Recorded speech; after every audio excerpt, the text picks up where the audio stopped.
Hello, good evening. This is your Lola Amalia once again coming to you for another vlog.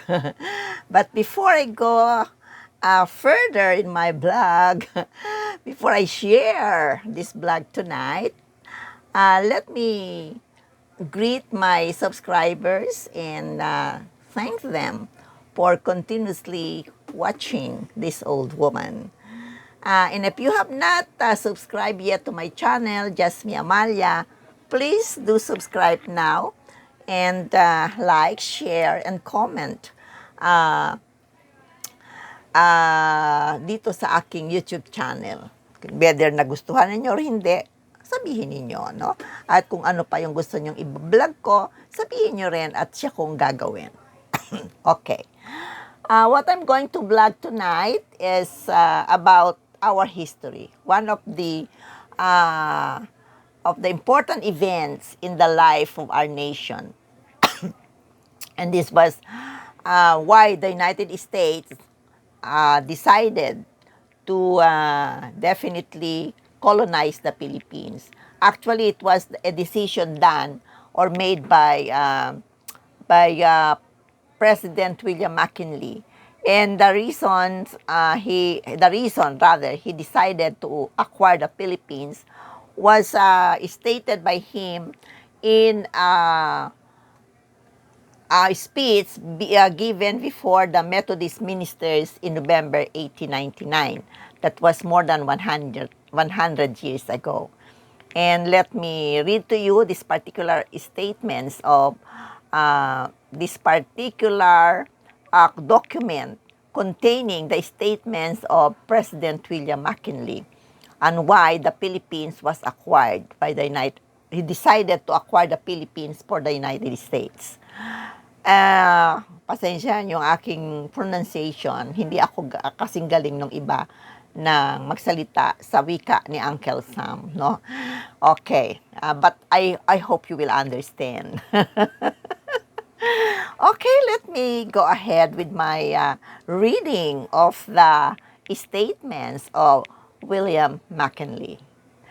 Okay, I have been criticized a good deal about the Philippines, but I don't deserve it. The truth is, I didn't want the Philippines. Hindi pala tayo gusto. And when they came to us as a gift from the gods, I did not know what to do with them. Hindi niya alam ang gagawin sa atin. I went down on my knees and prayed to Almighty God for light and guidance more than one night. And one night, it came to me this way. There was nothing left for us to do but to take them all and to educate the Filipinos and uplift and civilize and Christianize them. And by God's grace, do the very best we could for them as our fellow men for whom Christ also died. And then I went to bed and slept soundly. And the next morning, I sent for the chief engineer of the War Department, our map maker, and told him to put the Philippines on the map of the United States, and there it will stay while I am president. End of his statements. So, yung pala ang dahilan. Nire-repress ko naman ang memorya natin. Yung pala ang dahilan why the United States, why we came under the United States as its colony from 1898 to 1946. If you are going to go back to history, marirecall natin na nagkaroon ng Spanish-American War wherein the Filipinos, headed by Emilio Aguinaldo, decided to side and help the Americans, thinking that after the defeat of the Spaniards, we would be granted or we will be able to get our independence and be uh, a free nation. But the contrary happened.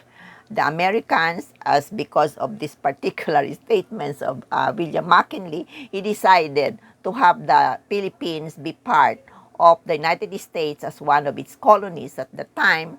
And there, under the United States, we stayed under the United States for almost 50 years, from 1898 to 1946, when the United States, after the Second World War, decided to give us our independence.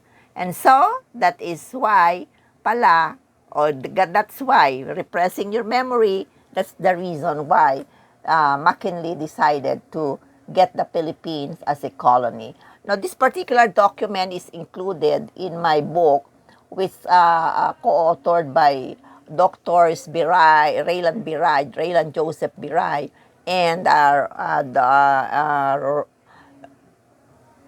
Roran Sebastian.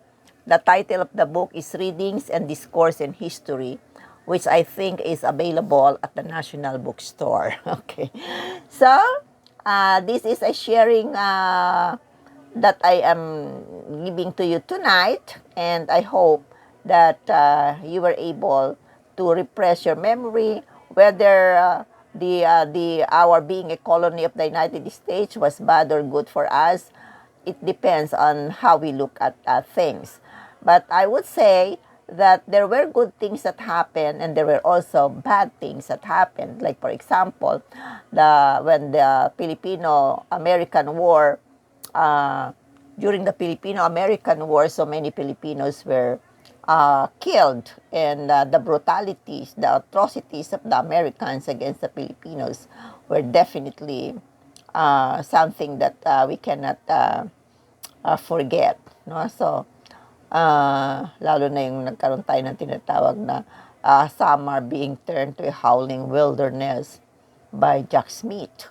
And so many Filipinos suffering, whether they are young children or old or whatever, women and men, they were killed by the Americans during that time. But I would say that not all Americans were bad. There were also very good. There were, at that time, there were also very good Americans. And there were also very good American leaders who came to our shore. And like, for example, si Harrison, Governor General Harrison, who really would like to decided to Philippinize the Philippine Civil Service. And so many others na alhab. Marami. Ang gandang-ganda. Ang sarap pag-aralan ng history, lalo ng kasaysayan ng ating bansa. I hope everybody will get interested in history. And, if you have a very good knowledge of our history as a nation, its sufferings and everything, you will learn how to love our country better. So, good night for today, for now.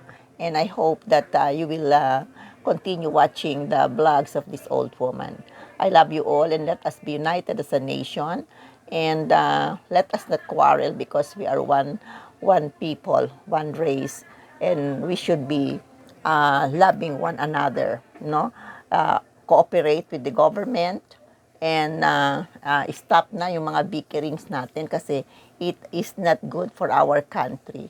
Instead na tayo makapag-focus sa pag-unlad, tayo ay nagiging, wala nang ginawa kundi magbangayan, lalo na yung social media.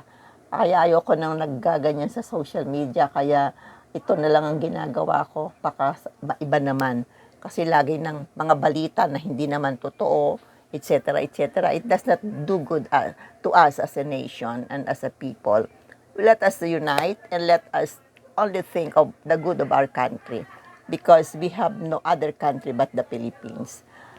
Maraming salamat sa inyo lahat. God bless you all, and I love you.